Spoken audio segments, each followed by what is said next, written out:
পনির পোস্ত করব। এর মধ্যে সর্ষে দেবো না, সেদিনকে সর্ষে দিয়ে করেছিলাম, আজকে পনির দিয়ে পোস্ত করব। ভাপা, সেদিনকে সর্ষে দিয়ে ভাপা করেছিলাম, আজকে পনির দিয়ে দিয়ে করবো, পোস্ত দিয়ে করবো। এই যে কাঁচা লঙ্কা দিয়ে দিচ্ছি 4টে, কেটে রেখেছি। ডিম কারি করে মাখিয়ে ভাপা বসাবো। তারপর আগে পোস্তটা বেটে নিই, তারপরে দেখাচ্ছে। সাজিয়ে দিচ্ছি।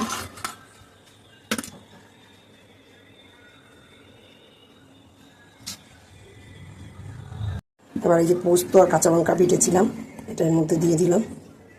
এবার নুনও দেওয়া আছে পোস্তটার মধ্যে।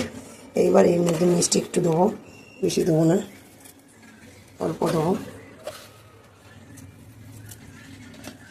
একটু ধুয়ে মিক্সি বাটিটা ধুয়ে দেবো, বেশি জল দেবো না। এটা ভাপে বসাবো। দিয়ে দিলাম 3টে। আর এর মধ্যে এই যে সর্ষের তেল দিয়ে দিচ্ছি, ভাপা যেহেতু।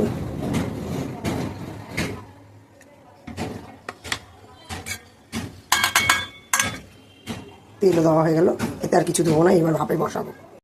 ঢাকনা আটকে দিচ্ছি। হয়ে গেছে, দেখুন গ্যাস জ্বলছে। এই যে ভাপা বসাবো, এই যে ঝিক বসানো হয়েছে, গরম জল বসিয়েছি। এই যে ভাপা বসানো,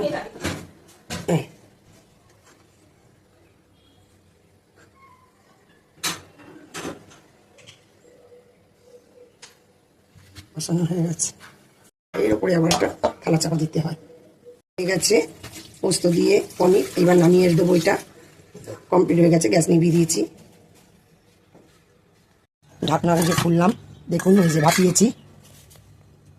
আপনারা কারা কারা কোথা থেকে কে দেখছেন, কোথা থেকে দেখছেন আপনারা আমাকে একটু কমেন্ট করে জানাবেন। এটা কারা কারা খেয়েছে আর কারা কারা খায়নি, তারা সবাই মিলে আমাকে কমেন্ট করবেন, কমেন্ট করে জানাবেন। খেয়ে থাকলে বলবেন ভালো হয়েছে কিনা, কমেন্ট করে জানাবেন। আর না যদি করে খান, তা করে খেয়ে কমেন্ট করে জানাবেন কেমন লাগলো। আজকের এই পর্যন্ত, টাটা।